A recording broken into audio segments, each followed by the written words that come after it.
Welcome back to another episode of Learn Networking with IPv Trey. So today we're going to go over how to configure basic SNMP in your lab environment. This is something that I'm excited to do. I actually did it yesterday and decided to draw up some documentation, write up some documentation, and this is where things get really interesting because as future network engineers or future network technicians, we're going to be configuring a whole bunch of devices, right? Like I have 6 devices or 7 devices, Cisco devices, well, 8 devices in total, 7 of them being Cisco devices sitting right here on my desk. You can probably hear it. I got the microphone right over it. Hopefully that's not too much of a problem. I'm gonna try to move the mic away from it a little bit. And let's make sure you guys can hear me. Yep. And when you have all of these devices, you can't, log into each one of them one by one to look at the status of the devices, the status of the interfaces, etc., right? So what the SNMP protocol allows us to do is to manage and sometimes even configure some of our devices and specifically and essentially monitor our devices without, having to keep on logging into each one of them physically, right? Because that's outdated, that's impossible, especially in large scale networks, right? So again, what SNMP allows us to do is sit at one computer, sit at one server, and monitor those devices remotely. Now, what we're going to be doing in this video is we're going to be using Nagios XI or Nagios 11, I believe it's called, to monitor our network. But first we have to install it, we have to set it up, and then we also have to set up SNMP on our devices, right? And this is something that you should be doing in your lab. You shouldn't be testing any of this in production environments because you're more than likely going to break something. And this is just a basic setup. We're gonna go more in depth with other networking tools and even Nagios. I love Nagios. A lot of people, I guess, hate on it for some reason. I don't know. I'm new to this. I don't know why they're hating on it, but a lot of people do hate on it.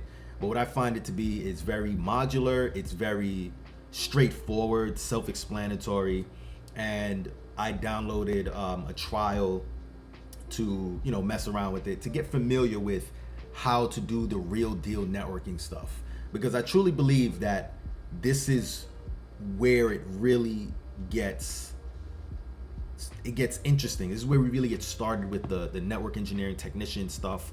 And I know that this field is very broad, but I think that this is where you can really hone your skills, right? So before we get into the demonstration, I have a few announcements. So I have a Substack now, and Substack is essentially a newsletter which allows us creators and pretty much anybody who has something to say to deliver it straight to our audience. I have that link to my Substack in my description, and I think it's gonna be very informative. I'm gonna have a lot of my detailed documentation on Substack. I was thinking about putting it on medium.com, but the problem with medium.com is that it has like a paywall. So I want you guys to be able to get my information, get my content without me having to create another website that I really just creating a website at this point, I'm just too lazy to do it. I'm just gonna be honest, too lazy to do it. I'm doing too much as is. So Substack is really accessible for me and you. I can simply put something on there, you sign up for it, and whenever I put new documentation, Substack got a video feature on it now. It has a podcast feature on it. It has a lot that I can do to get this information out to you guys, especially people who love to document what or read the documentations of pretty much anything, right? And remember, you're on this journey with me.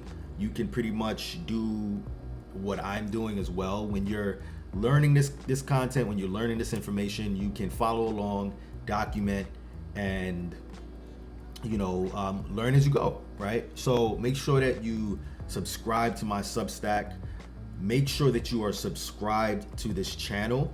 As you can see, we have about 76% of you who are watching this video who aren't subscribed, and 23% of you who are subscribed to this channel. Or is it, yeah, 23% who are subscribed to this channel, who are returning, watching the content, and I really appreciate that. I plan to have this channel reach 1,000 subscribers by the end of the summer. That's pretty ambitious, but it's my goal, and that's pretty much what I'm sticking to, right?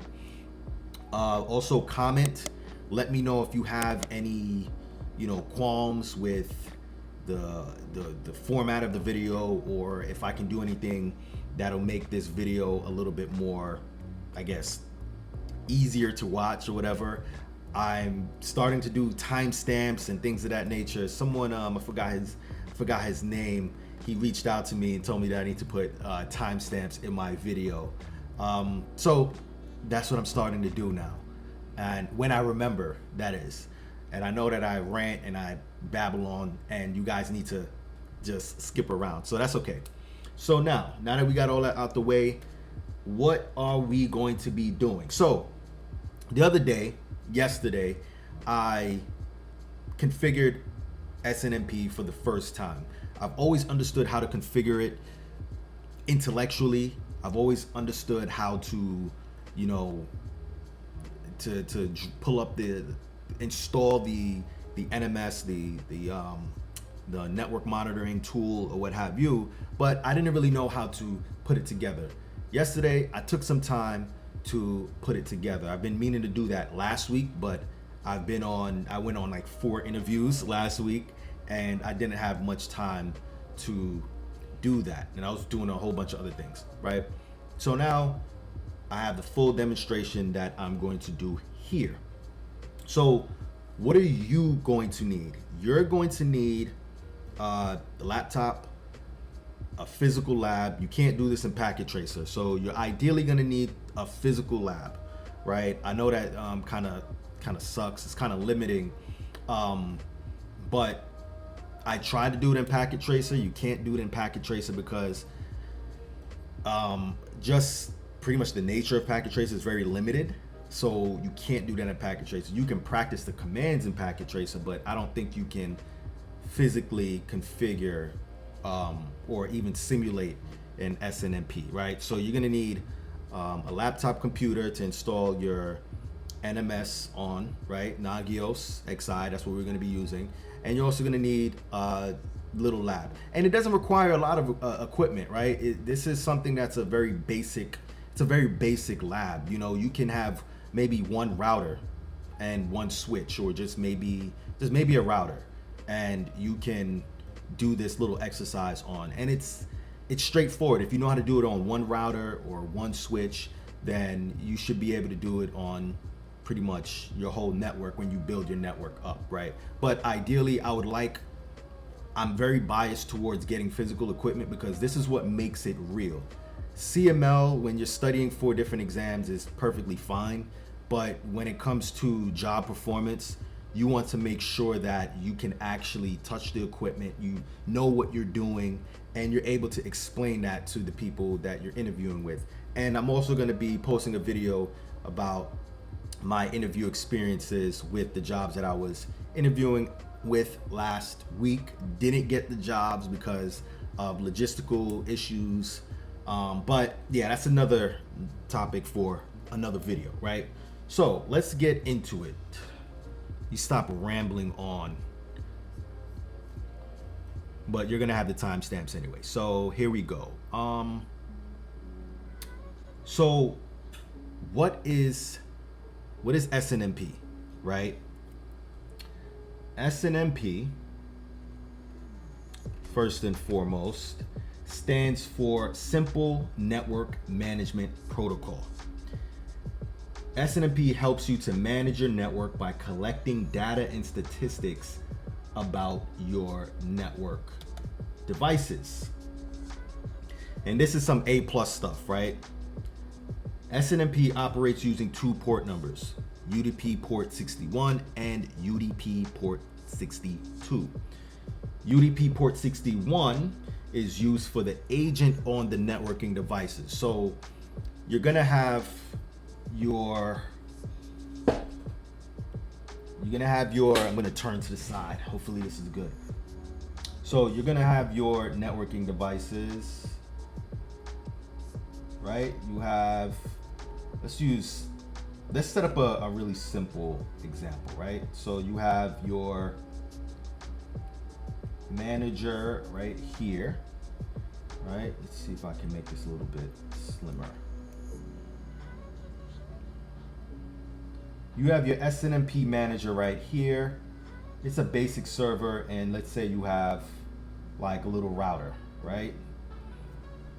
You have the agent, the SNMP agent installed on this router right here. And then you have the NMS, which could be, well, the NMS is the network management station or network management system. And you'll have your network monitoring tools such as Nagios or Observium or Libre NMS on there. And that's pretty much, you know, the extent to which we're going to be talking about the specific tools that we'll be using, right? Again, in this video, we're going to be using Nagios, right? So you have NMS and you have Nagios set up on it. And Nagios, you have a few different options for installing it, which I'm going to show you in a bit. But this is the general idea of it, right? So you have your SNMP manager right here. And then you have your agent right here. Essentially, the manager and the agent, they communicate with one another, right? The agent sends notifications such as traps or informs, more about that later. And it essentially tells the NMS the status of its interfaces, of certain processes that you want to monitor on the system, and maybe the temperature, things that are stored in its database, its management information base, right? It's called an MIB, right? So this is essentially how it goes, right? Like, it's just communicating back and forth. Maybe you might want to do some configuration to the agent or what have, or just pull some information from it using GET request, or write some information or do some configuration using set messages. And that's the basics of the operation of SNMP. I don't want to go too deep into it because we can probably talk about SNMP for hours, right? And we already know how long my videos get. So yeah, this is the basics of it, right? So if, say for instance, say you have FA01 right here, say that interface, suddenly it goes down, right? The SNMP agent is going to send an alert to the NMS, and then mind you, this is a computer. This is a computer, right? And you have a network engineer, this is you, sitting there, and you can respond to that alert, right? You have to figure out, you know, what's going on with it. Maybe you can secure shell into it, see what happened, and respond to it, right? And you know, maybe it's a physical issue. If it's a physical issue, then if it's a layer 1 issue, maybe a cable degraded, maybe somebody unplugged it, whatever it is, you have to physically go over there and investigate it. Or you can maybe shoot a phone call or Zoom and have a technician look it over or what have you, right? I believe that's how it goes. But that's pretty common sense, right? If I was monitoring a network, and something like that happened, you know, I would be excited to go over there and go figure it out or whatever. But, you know, also a phone call would do as well, right? So that's what SNMP is. SNMP stands for Simple Network Management Protocol, and it operates on 2 ports, UDP port 61, UDP port 62.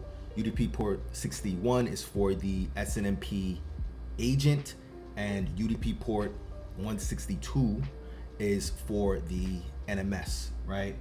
And the NMS is simply a computer or server which has some network monitoring tool installed on it, where a human sits and monitors the network, manages alerts, and responds to them accordingly, right? So we have some notes here that we're gonna have to go over. So the NMS is an external server which can simply be a PC where you store data and statistics about networking devices, which is what I just said. Essentially, the NMS pulls information from the SNMP agent and collects it into different categories. So basically, it pulls information, and you know, when we look at Nagios, you're gonna see the different categories, or the different, I guess, the different variables, if you will, that we'll be able to monitor, right? The agent itself has an MIB, right?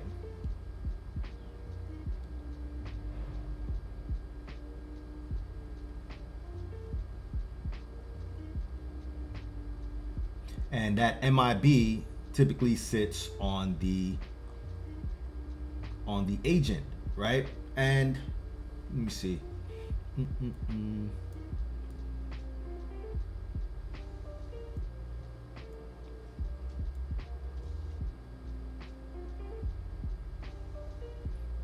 So that MIB sits on the agent, and it has essentially a database of everything that's going on with that networking device. Like I said before, maybe temperature, CPU usage, RAM usage, interface statuses, and many other things, right? And that MIB sits on the agent, and the NMS can have access to that and pull information from the agent. Just wanted to double check to make sure that I have that clarified before we move on, right?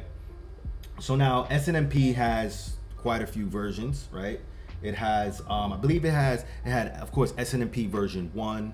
It had version 2, which apparently removed, I believe SNMP version 1 had community strings, which are essentially passwords, and version 2, they removed it, and it created this whole big uproar. People wanted the community strings and all of that stuff. The community string option allows for you to authenticate, allows for you to, I guess, not really authenticate. It allows for some sort of some extent of security, because you want the communities to match on both ends, but you also want to give, I guess, read write and read only permissions to certain users and certain user accounts, right? And eventually they ended up putting communities back in, and they put SNMP version 2C as the next version up, right?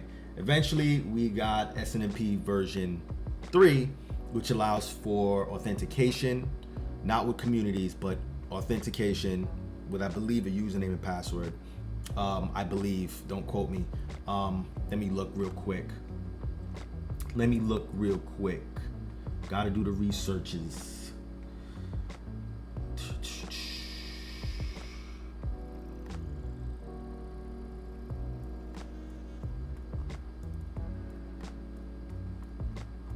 Yeah, not gonna really go into it. Like I said, this could get real deep, right? But I believe you can use, you know, some form of authentication. Obviously, you have encryption on version 3, and also I believe you have message integrity check. So SNMP version 3 is a lot more secure, right? So that's just the basic gist, right? What we're gonna be doing here with my network, well, I'm gonna show you my lab setup, my network setup, right? So I have this very basic setup. I need to switch it up, right? I have router 1, 2, and 3, and then I also have, you know, switches hanging off their LAN interfaces. I kind of like pretending that these are 3 different, let me just swirl it around here. I like pretending like these are like 3 different buildings with multiple devices and users and stuff like that. That's why I typically keep this setup. This is the basic router on the stick setup. I have multiple VLANs set up on these switches. I got 2 layer 2 switches and 1 layer 3 switch, and which allows for some routing. And I just like to, you know, pretend like it's pretty much I guess a spread out organization over some geographical terrain, right? So that's basically the gist. Because like I said, SNMP, we can go into it for hours, right? So the next thing, we are going to install Nagios XI, right? I already have it installed. I'm not gonna go through the whole process over again. And I think that you should, you know, probably pause at certain points of this video so that you can, you know, catch up and, you know, sign up and install everything as you see fit, right? So the network monitoring software that we're going to be using is Nagios XI, right? I like this software because it's pretty straightforward, very modular. You can do a ton of different things on it. At some point, I want to use Ansible with it. I believe you can use Ansible with it, and Ansible will allow us to push configuration using templates, Ansible server. I believe that's called a control node for you CCNA.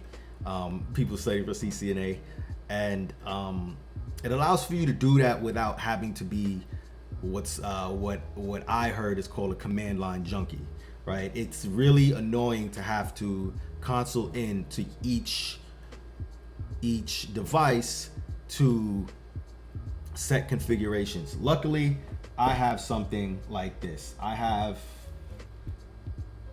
an access server that is connected to all of my devices, and I access the access server right here, right? Using this is a laptop.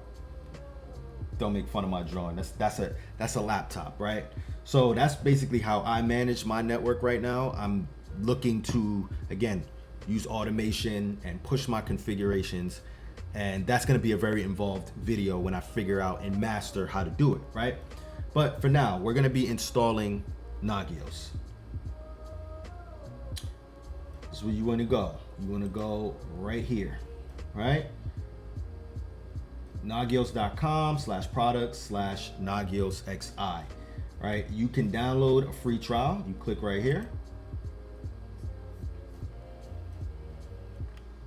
And then it says select which platform you will be installing Nagios XI on.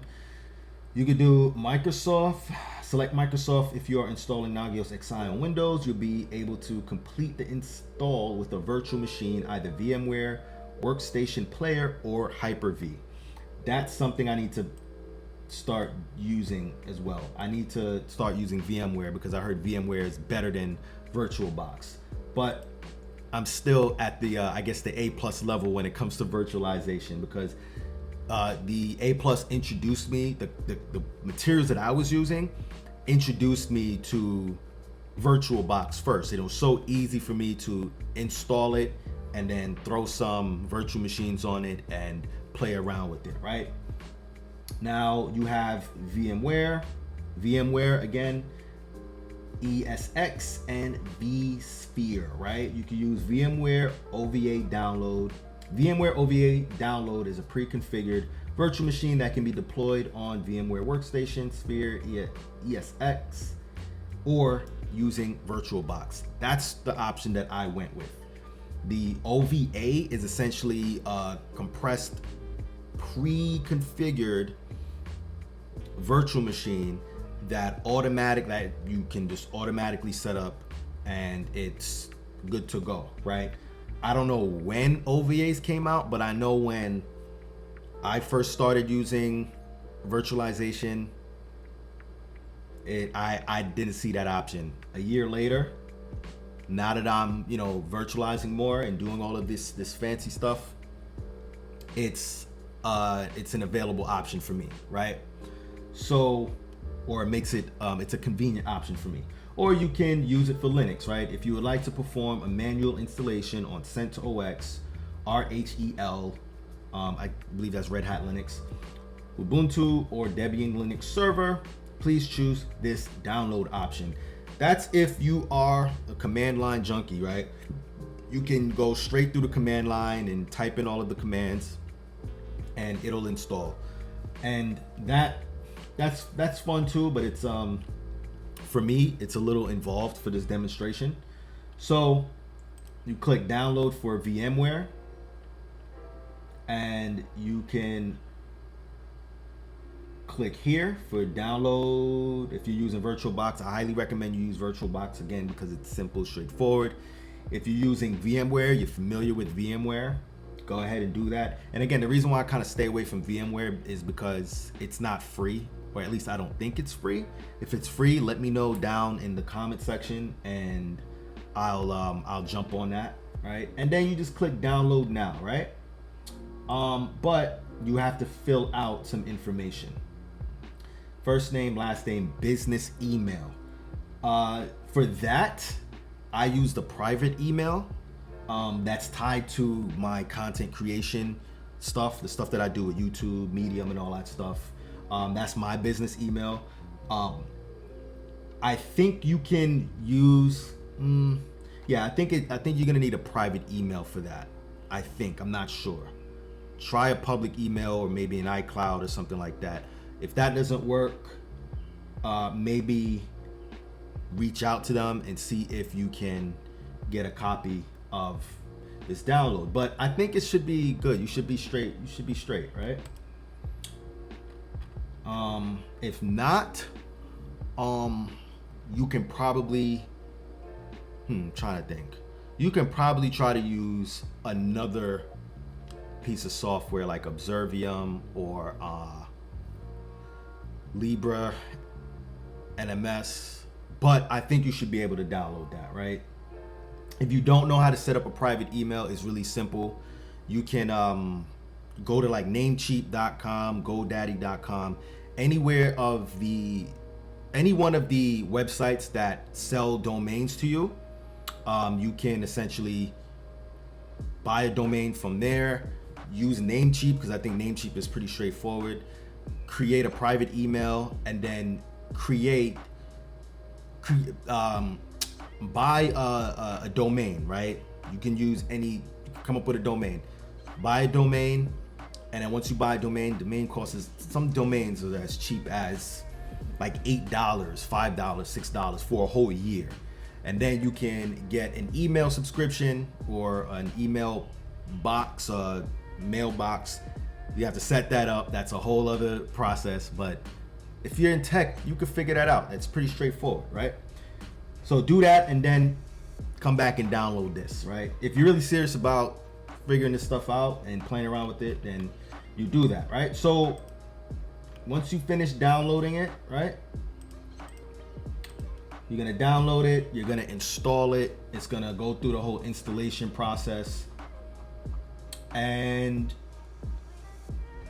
you are just gonna follow the instructions, just straight up, just follow instructions.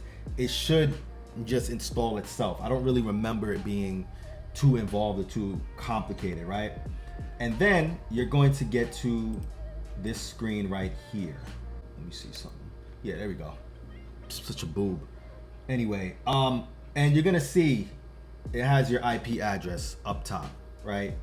Make note of your IP address and you should be good to go. This is pretty straightforward. Nothing that you really need to stress about, right? And you should be good to go, right? So that's essentially the installation process, right? Now the next thing you want to do is for next thing we're gonna do, because we're using the Cisco setup over here, we are going to set up SNMP on our Cisco devices, right? We're gonna do this in iOS. You can do this on your devices, whether they're Cisco. If you're using Aruba, you can do it on Aruba. You can do it on pretty much anything. If you're using Ubiquiti, I believe you can do that too, but they have their own NMS system, SNMP system already built in. But this is for versatility. This is teaching you the whole process, teaching you what's involved with regard to the SNMP process, right? So now what we're gonna do is we're gonna be setting up SNMP on our devices, right? First thing we're gonna do is we're going to log into, let me see if hopefully you guys can see that. Let's zoom out. I hope you guys can see that. I hope so. Let me see something real quick, if you guys do not mind. I'm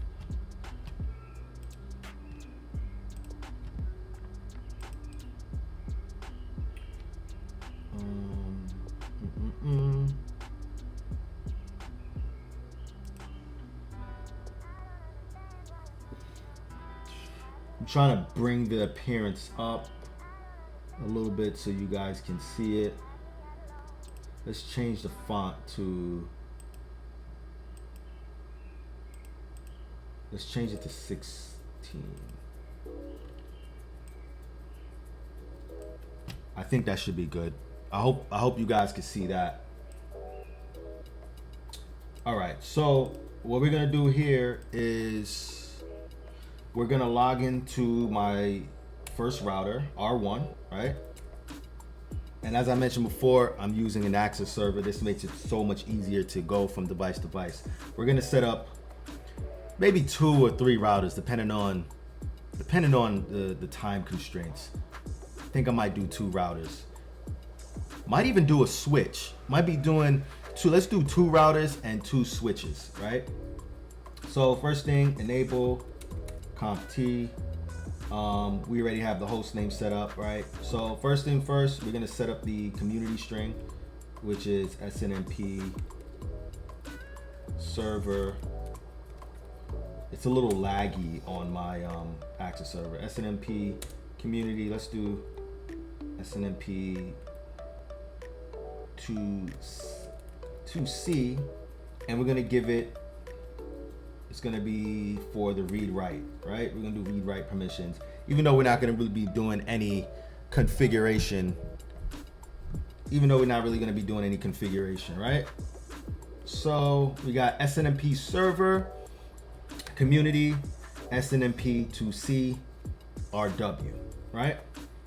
That's read write. Read write means that it has the privileges to read information off of the SNMP agent and to also write information to the network device, right?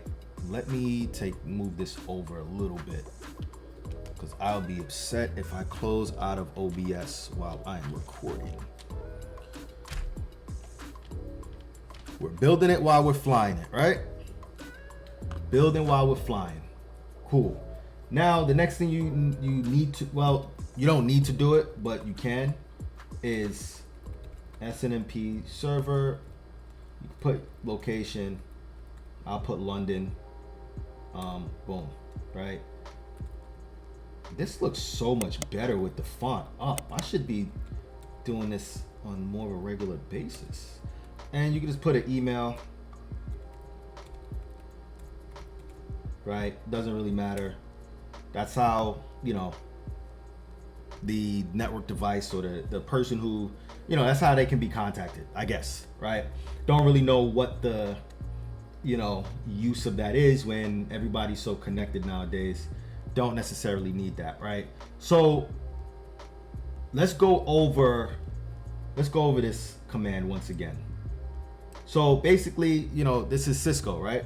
So you're setting up the SNMP server settings, SNMP server community, SNMP 2C, which is the community that we are configuring, and you're setting read write permissions, right?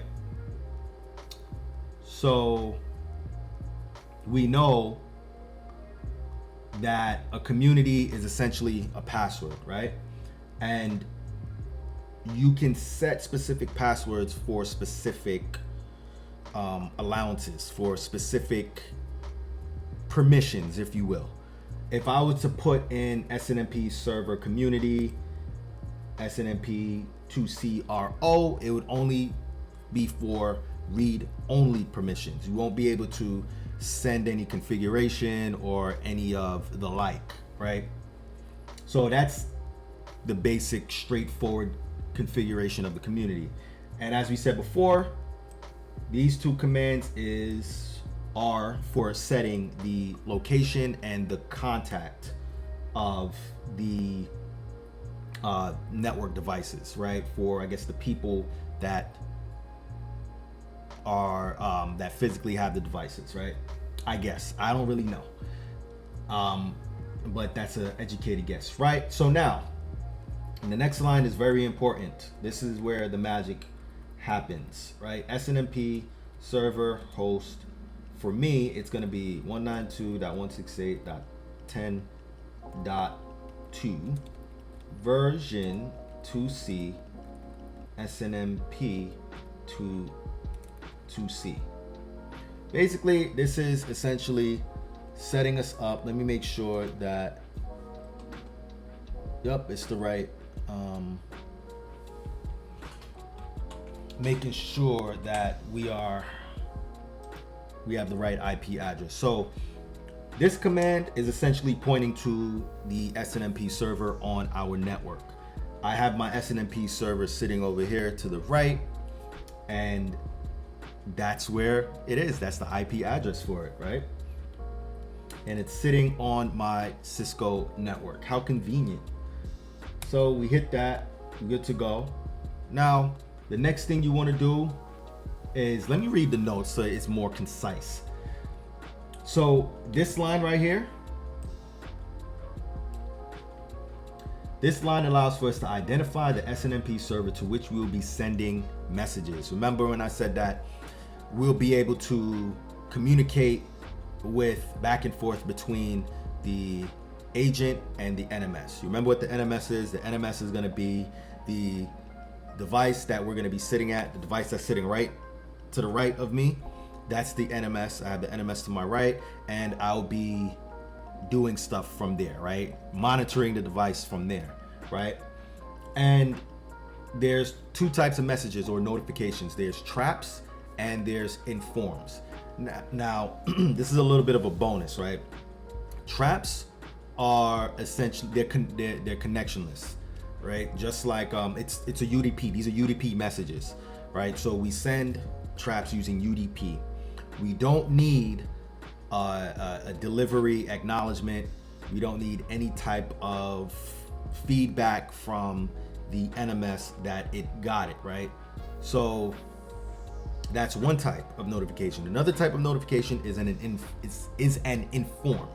An inform is just like a trap, but it has an acknowledgement function built into it. So it's kind of like TCP, but it's not, and it's definitely not, and that requires more overhead, right? So that's a little, a little CCNA for you right there, right? This line allows for us to identify the SNMP server to which we'll be sending messages. Excuse me, gotta drink some lemon water. Oh, I'm also gonna be doing some health content too, because I think a lot of people in tech are unhealthy, sitting down for so long and eating junk food and stuff.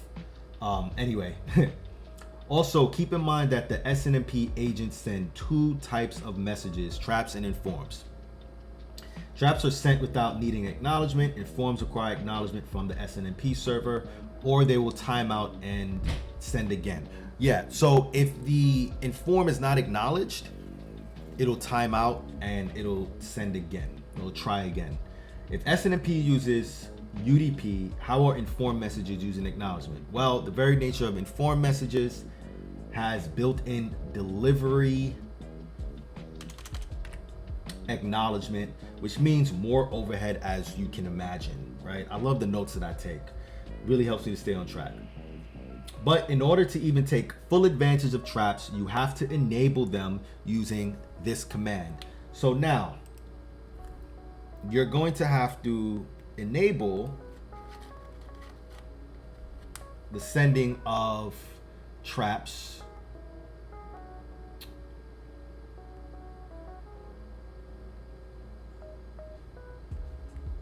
using this command right here. SNMP server enable traps. Now, here's the thing that freaked me out yesterday. I thought I did everything right, and then I ended up getting this message right here. And it was quite annoying because I thought I set everything up correctly. Turns out I did. Turns out that, I guess with Cisco, I Googled it, by the way. Remember, as a tech person or whatever, you're not gonna know everything, and that's okay. So I referred to the Googles and I figured it out. So basically what this means, and I'm gonna read off of the, let me see where it is. Did I lose it?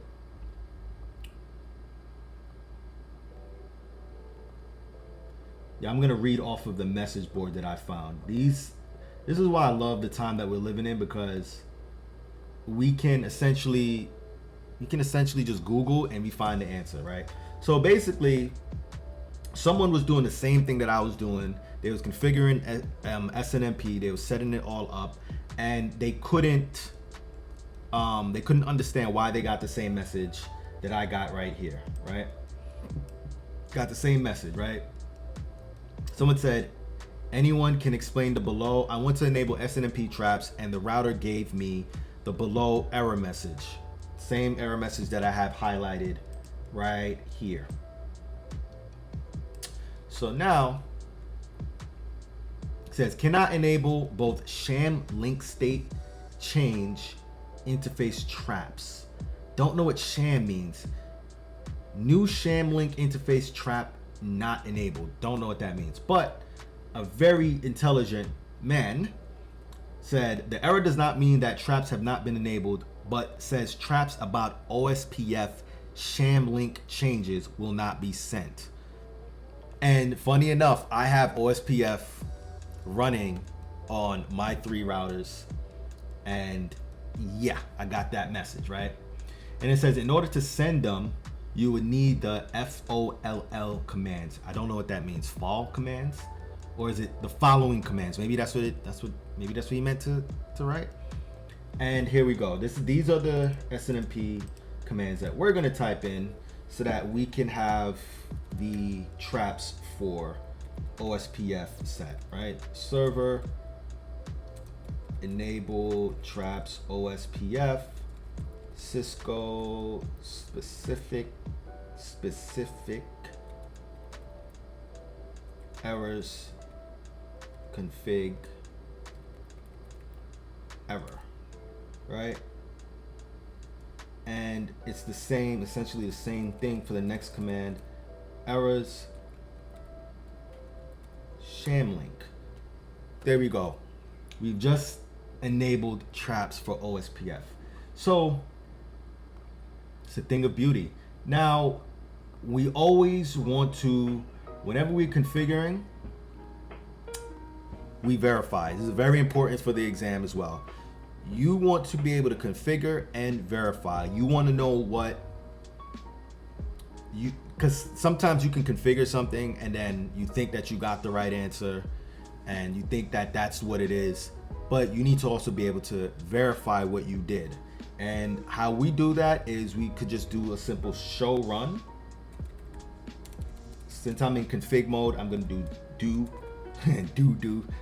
get it? All right, let me stop. Do show run, and then you're gonna use the pipe command, include traps. These are the traps that's being sent, right? See, dang, I should have did it before. I configured it. There's a lot of traps. Look at this. Look at this. Look at all of this stuff, right?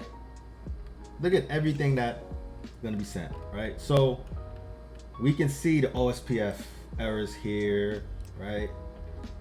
It says state change, Shamlink neighbor. I don't know what Shamlink. I gotta look up what that, why it's called Shamlink, right? But we see all of the OSPF that we enabled here. Maybe let's try something.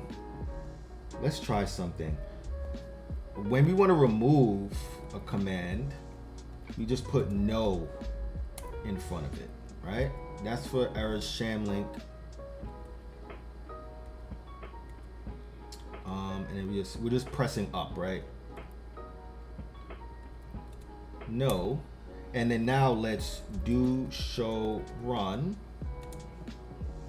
pipe include traps. Oh, it's still there for some reason. I don't know why. That's interesting. Or maybe it's always been there. I don't know. Look, I don't know. So let me see. I just want to put it back just in case. Configure Cisco specific errors. Config. I just broke something. This requirement allows both traps to be sent. Oh, okay, so I gotta configure the. It says configure Cisco specific errors. Config error first. So.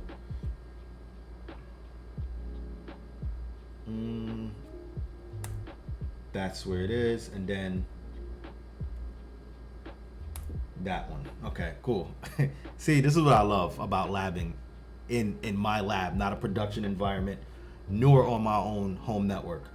There's been plenty of times I brought down my home network, and that wasn't good. That wasn't good at all. Nobody was happy about that. So what I ended up doing, made sure I got my Cisco lab because Packet Tracer really wasn't doing it for me. And now I have the liberty, I have free range to just mess this stuff up and just figure it out as I go along.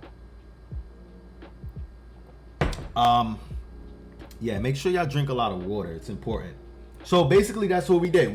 We set up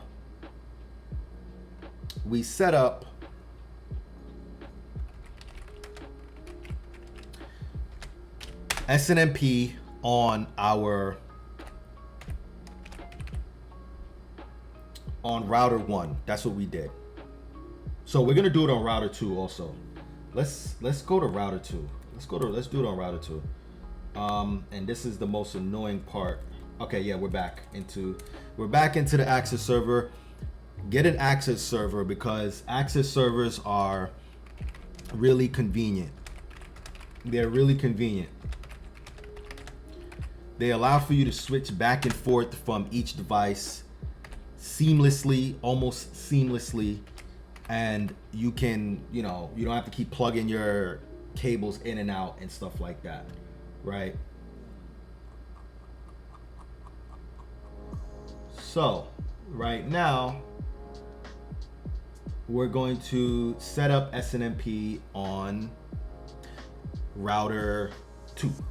So all we do is enable router 2. Now we're in router 2. Also with your access server, if you when you do set up your access server, this is something that I discovered. Painfully. Let's see if we can. Okay, we're back. You might be wondering why I'm typing 6 and X and all that stuff. It's not witchcraft. It's because in order to switch back and forth between the access server and in order to switch from the device back to the access server, you have to press Control Shift 6 and X. It's really crazy, right? So before I was getting this message, right? Connection refused by remote host. For some reason, that was causing me this panic because I thought that I nearly locked myself out. And me being a boob, I kept on restarting the access server to be able to log back in. But I learned about this command right here. Show session, right? And all I have to simply do is use this connection number right here to log back in, right? Boom. Now I'm back in R1. All right, anyway, we have to move on. Promise you, it's not witchcraft. I'm just trying to get back to the access server so that I can. Just trying to get back. You gotta mash the keys for some reason. All right, so let's go to router 2, right? Okay, SNMP, server, community. What we were setting the community to, SNMP 2C, and we're giving it read-write permission. Hopefully you guys can see this. Yep, you can. What's the next command that we're gonna do? Because I forgot. And it's okay to forget things. You're not gonna remember everything, right? SNMP server. Again, just for practice, location. We're in London. SNMP contact Dre at ipvdre.tech. Make sure you check out ipvdre.tech to sign up for my Substack. And then we're gonna do SNMP server host 192.168.10.2 version SNMP 2C. My bad, it's going to be version 2C. Right, it's set up there. Now we have to enable the traps. SNMP not equals SNMP server enable traps. The sham link, blah blah blah blah blah. I forgot, what were those? Yeah, SNMP. It's a long command.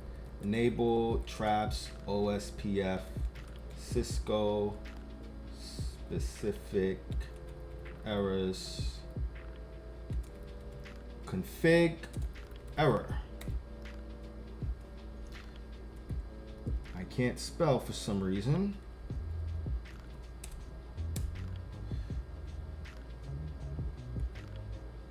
I forgot to put the hyphen. See, this is also, if you're new to this stuff, these help you. These little marks right here, it tells you where the error is. Very powerful stuff. Because if they didn't have that, personally, my ass would be sitting here forever trying to figure this out. Shamlink. All right, cool. So now we got router 1 and router 2 set up. Let's go to, oh nice. Let's go to, let's set it up on our switch. Right? What I want to do now, I want to see what IP address is up so that we can use it later on for our NMS, right? Because you're gonna see we need to have an IP address that's typically always going to be up, that'll allow us to access it from the NMS, right? I'm gonna explain that more in a bit. Show IP in brief. Okay, so as we see here, I set up a management IP for VLAN 10, right? And we see that it's up. This interface is a virtual interface. It's not a physical interface. So I would say that it is reliable, and that's the key. You want a reliable IP address and set on a reliable interface that is always up for the most part, as long as there's a route to it. And that's how you're going to be able to access your device, right? Because you want to make sure, ideally, good design has redundancy. And if you have your NMS sitting somewhere on your remote, on your network, or maybe somewhere farther off or whatever, you should ideally have multiple routes to any given device, right? I think that's how it goes.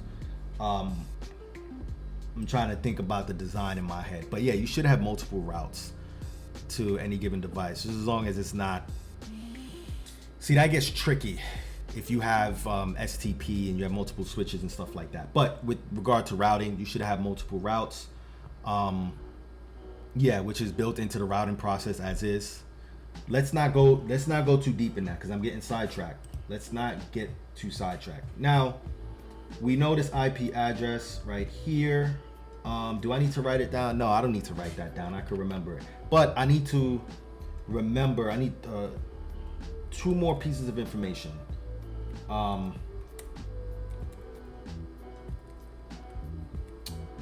Promise you, this is not witchcraft. That's just my access server being my access server. So we want an IP address that's reliable here. Okay, so we know that loopback all threes is good. So when I was setting up OSPF on my network, I set a loopback interface and an address on that interface in order for it to act as the router ID for OSPF, right? As you know, for OSPF, you can set it manually, which is what OSPF prefers, but you can also set an IP address on the loopback address, on the loopback interface, and you'll be good to go, right? And that's what I did right here. So we know that router 1 is all threes. Let's back out. Now it wants to give me a headache. I think it's just about timing. I don't know. I think router 2 is all twos. Let's see. I don't know why we do that. We just press show IP int brief. Abbreviating commands is a lifesaver. It helps me to okay, all twos. It helps me to get through it faster. All right, so we're pretty much good to go. I want to make sure that I covered all bases in it, right? So let's just recap. Let's recap real quick. So we know what SNMP is. It helps us to monitor our network devices. We installed a network monitoring tool called Nagios on our NMS, which is a server that sits on our network that's dedicated or not dedicated. It doesn't have to be dedicated, but it allows for us to monitor our network devices. Our network devices contains management information bases that has a bunch of variables or OIDs, and we can pull those OIDs or those information, those variables or that content from the agent, right, from that device to our NMS, and we can analyze it, right? Our NMS has network monitoring software installed on it and allows us to collect data and statistics about the devices in our network, right? Great. You know how to install Nagios, and the next step after that is to install or to configure SNMP on your devices. In this demonstration, I showed you how to do it on your Cisco devices. Hopefully you have Cisco. I think Cisco is dope. I love Cisco. And now you should be pretty much good to go. We have the little special commands that I have to throw in there to allow for us to be able to, I guess, monitor our OSPF processes on there. And now we should be ready to look at what Nagios has to offer. This is the coolest part of the demonstration. I know it took us an hour to get here, but if you're still watching, just leave a like and definitely leave a comment, right? Make sure you subscribe also. I think you guys like the longer form content. Not really sure, but it has to be done. So now we're going to venture over to our Nagios dashboard. It's dope, right? It looks clean. I like it. I was doing some YouTubes and there's some people that's ragging on Nagios for some reason. There's some people that really just don't like it. They call people who use it amateurs or something like that. I'm an amateur. I like the UI. It's clean. I'm able to navigate things, right? This is the dashboard. This is where we are. We got this nice man over here smiling at us, right? All right, so the next thing we're gonna do is, since we have our SNMP set up on our Cisco devices and our switch, Cisco routers and our Cisco switch, so that's 3 devices, we're going to set it up or connect it on this side of it, on the NMS side of it, right? The NMS is sitting to my right, but we're using TeamViewer to view the screen of the NMS, right? Some remote desktop stuff, right? But we're not using RDP. And if you are studying for the CompTIA A+, you should know what port number RDP is, right? I think it's 3389, right? See, I can just Google that. You have to remember that for the exam. It gets confusing because LDAP is 389. So I've always confused those two things, right? But make sure you know that one for the exam, right? I made sure I did. What is this right here? Anyway, let me not get distracted. So now, configuring Nagios, right? So this is the exciting part. So you go here, you click Configuration Wizard. This is dope. I think this is cool because you can monitor an Active Directory server using an LDAP connection. Remember I said LDAP is 389. You got to know that port number. And this is why the port numbers are important, right? I like little puns that line up like that. Seriously though, you see, you click into here, you got to put the address or the fully qualified domain name or whatever.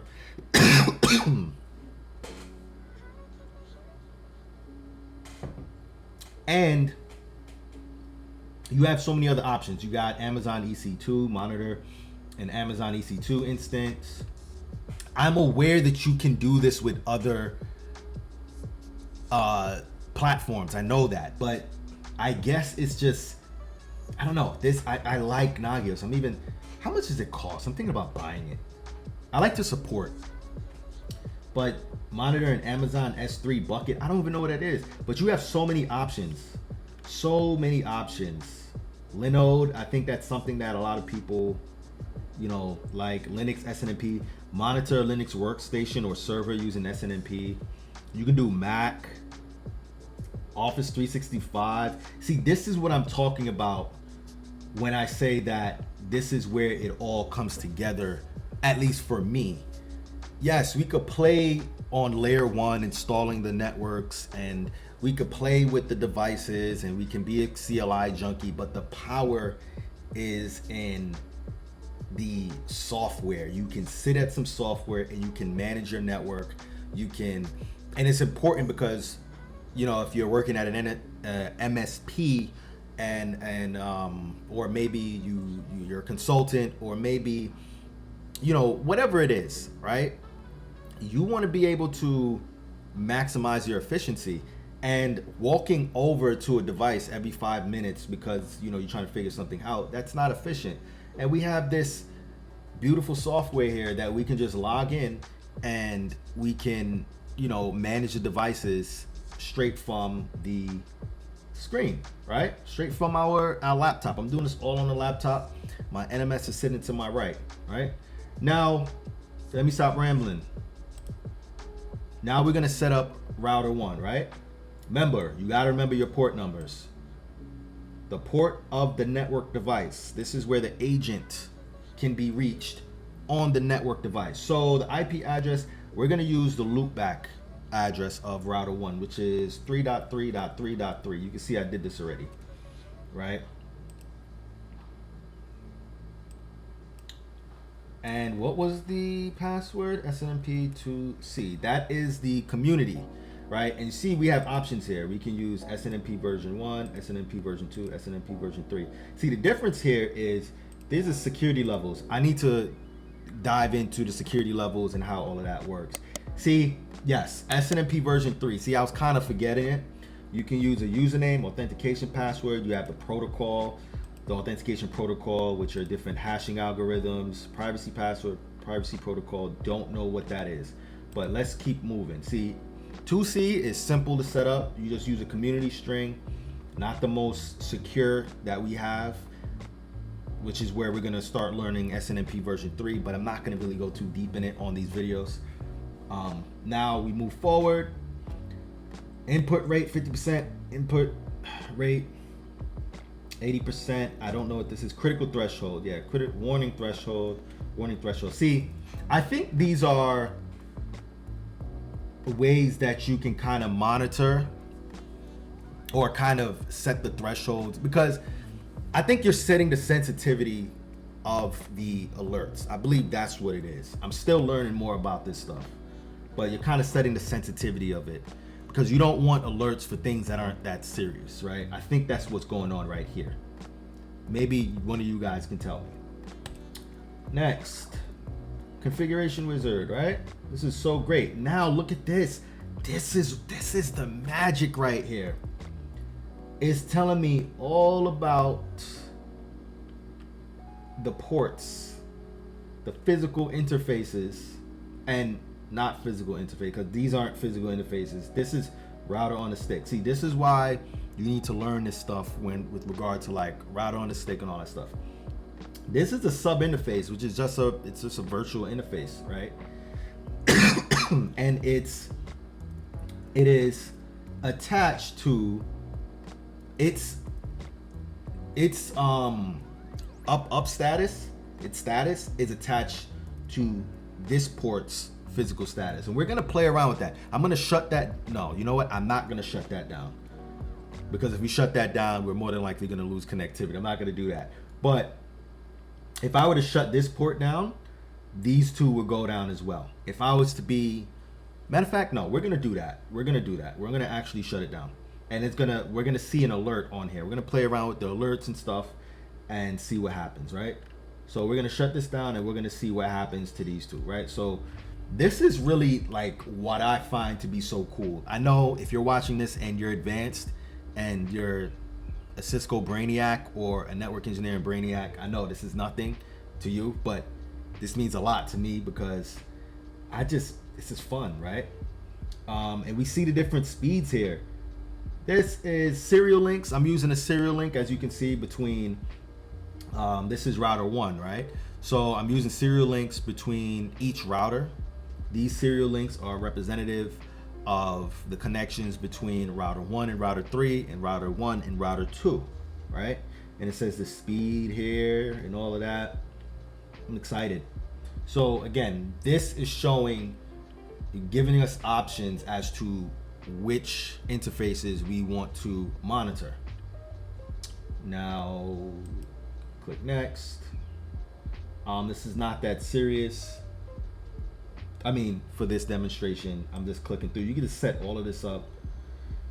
When a problem is detected, send a notification immediately. You can just click don't send any notification if you're lazy. Nah, but wait 15 minutes before sending a notification. Yeah, because I think this is important, right? Because I don't know, maybe someone is reloading the router for whatever reason. Maybe there's multiple admins logged in to these devices or what have you, and maybe someone is doing something else. Maybe they're reloading the router, they're resetting the OSPF process, and they're good. They know what they're doing, right? They're fine, right? And then you get a million notifications that some interfaces went down, and then you go and try to jump in and try to fix it, and then you pretty much undoing or stepping on the toes of somebody else, and yeah, it could get messy. So you can select wait 15 minutes. Keep in mind, I'm just using my imagination. I'm using my imagination to think of a case in which we would want to wait 15 minutes before our device sends us a notification that something went wrong, right? So yeah, these are other specific contact groups, all contact groups, admins, whatever. Yeah, it's pretty much the little settings that you could fool around with. You fool around with all of this, right? And you can save it as a template, which makes it so easy. It makes it so much easier, right? And then you click apply. Configuration changes has been successfully applied. Right now, I think we just go back here. We go to do it on the side, right? I think I could have just ran another one, being lazy. But anyway, this reviews how to go to it, right? So say you want to set up, say you want to set up a router. We're gonna set up router 2, right? You simply hop on over to, well, we're on dashboards, right? This dude cracks me up. He's just here to help. He loves helping, right? And you go to configure, configuration wizards, scroll down. You don't necessarily have to scroll down. Since they have so much fancy stuff, you can just type in, you know, switch, router, whatever, and then this comes up. Network switch / router, right? IP address, we're using the loopback address, the loopback address, not the loopback address. We're using the IP address assigned to a loopback interface, right? For router 2, which is gonna be 2.2.2.2. I did this yesterday, which is why it's coming up. And we know that the password or the community is that. We're gonna monitor using the device's ports number, right? And we can just go, just click next. We don't really need to go too deep into this, but you can see all of the interfaces that's up, including 2 sub interfaces that we're using for router on the stick, right? Boom. We can just finish it. Don't need to go too hard for this one. It says configuration request successful. Okay, now run another monitor. What does that do? Oh, okay, hold on. Oh no, you can't do that. All right, anyway, I wanted to do something else. Anyway, I think if I had clicked the other one, we would have been good to just not have to come back here, right? Not the most efficient way to do this. So that IP address 192.168.10.100. You're seeing this right here because yesterday I was trying to set up monitoring my Active Directory domain that I have set up. That's also on the same machine as the NMS, right? I'm beasting over here. I'm setting everything up. Active Directory, SNMP. We getting work done. So we got that going. SNMP to C. Scroll down, click next. It's not showing for some reason. I don't know why. It's giving me issues.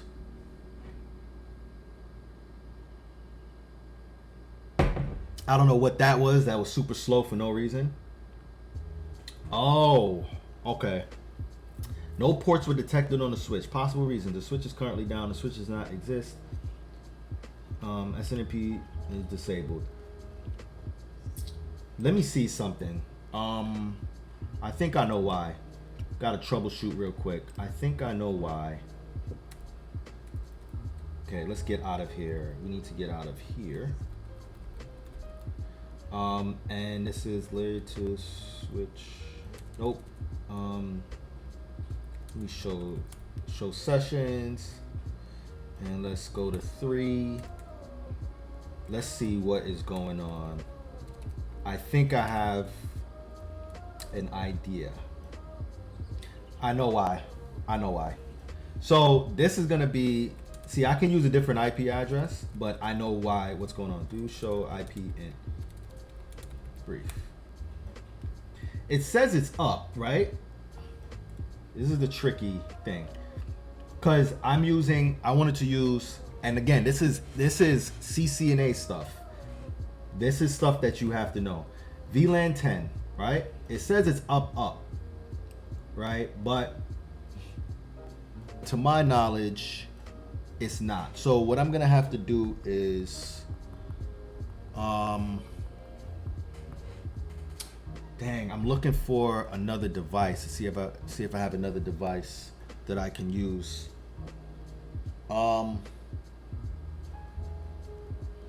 I'm not even gonna do that right now. Okay, so I think I'm gonna pull up a device in a second. I got another Mac laptop sitting around here somewhere, but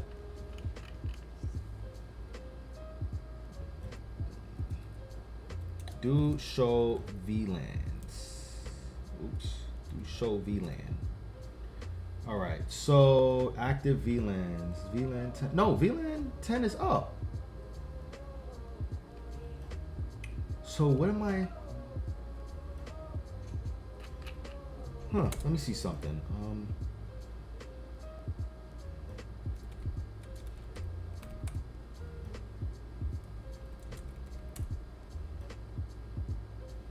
I'm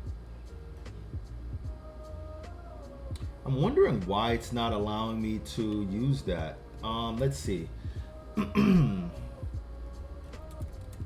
So that wasn't even the problem.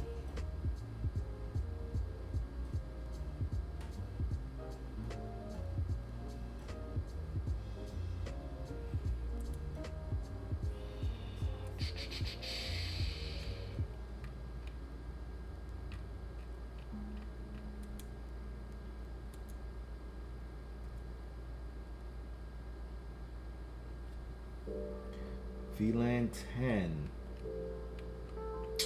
Womp womp womp womp. Interface VLAN. Interface VLAN 10.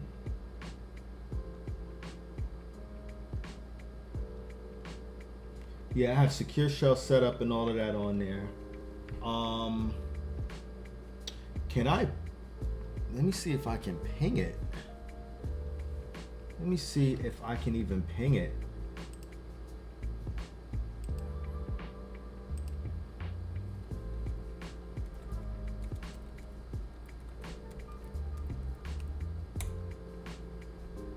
Yeah, it's up, but it won't allow me to.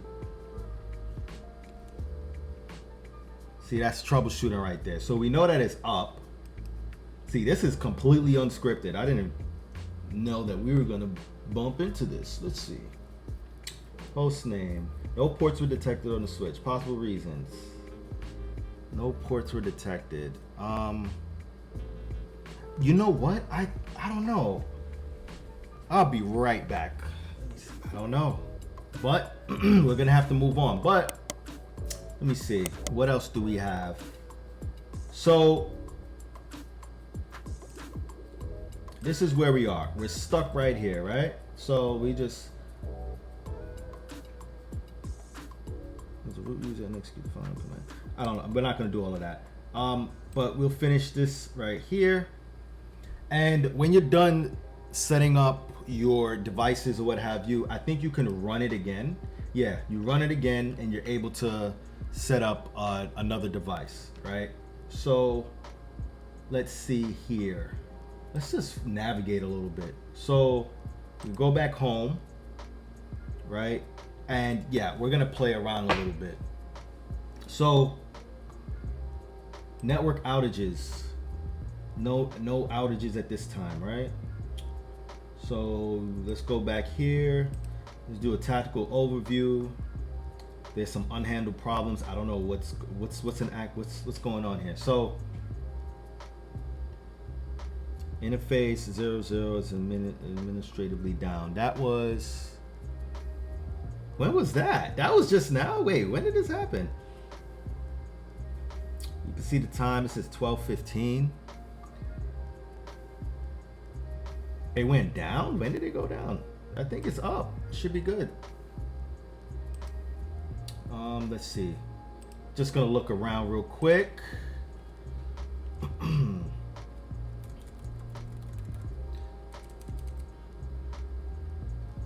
Let's go to connection 1.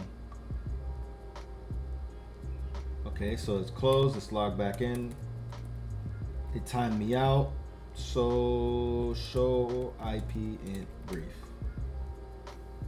Yeah, all of the interfaces are up, right? Well, I don't know why I said it went down, but all of them are up. So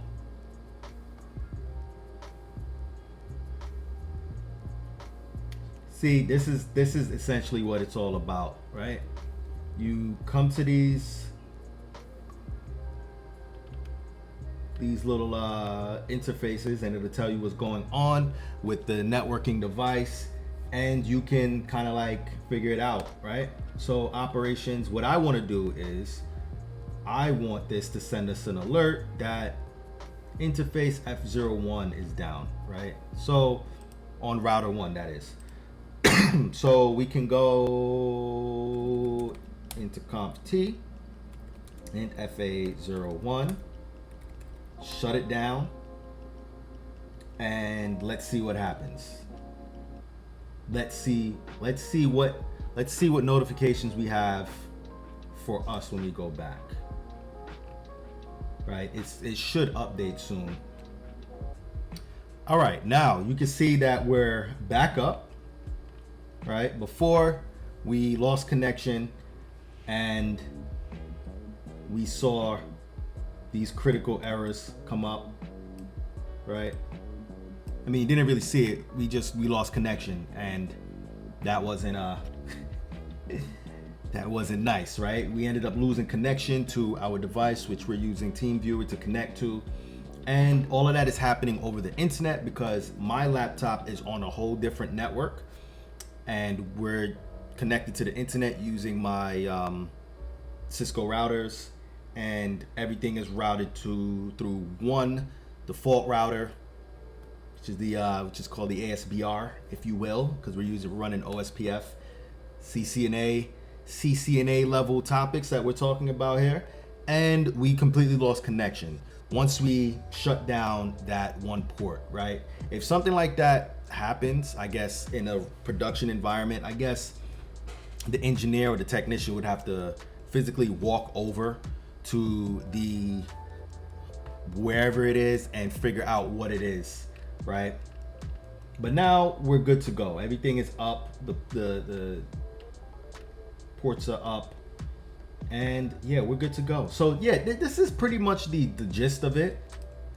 It's just us playing around with it, getting familiar with it, using our imagination to kind of think through how this information would be used, right? How this software would be used. And you know, if you're wrong about it, you know, end up getting a job, and you're playing around. You play around in your lab with all of this stuff, and then you go on the job. You get a job, and you see where you were wrong in certain things and where you were right in certain things, and you end up, you know, learning a lot by playing around with things like this. So I don't know, let's look at a few more things, right? Tactical view. See, this is what the whole thing is about, right? Being able to look at these notifications. Look at all of this. Parse through it. And then you have to set up your own, I guess, your alert sensitivity, if you will. That's what I'm calling it right now. Operation center, yeah, we was looking in that before. Operation screen, yeah, this is fancy. It's very colorful, right? Network outages, all host problems. There's so much. Service status. There's so much to look at here, right? You have different views. Open problems. Yeah, and that's pretty much it. That's pretty much it. We just fooled around with SNMP. We had a few hiccups here and there. I couldn't really, not on video, couldn't really figure out why we couldn't get our switch on to the network, which I'm going to be playing around with a lot.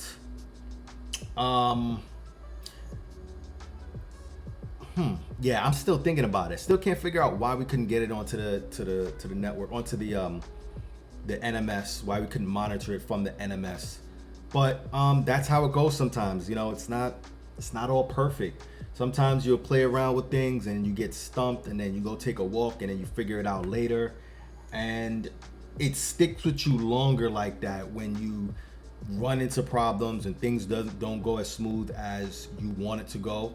And then later on you figure it out, and you know that's a point that you'll have with you, or that's a thought or a lesson that you'll have with you for a long time. So yeah, that's pretty much it. If you want to see more tutorial videos like this and more demonstration videos like this, click right here, and I will see you guys in the next one.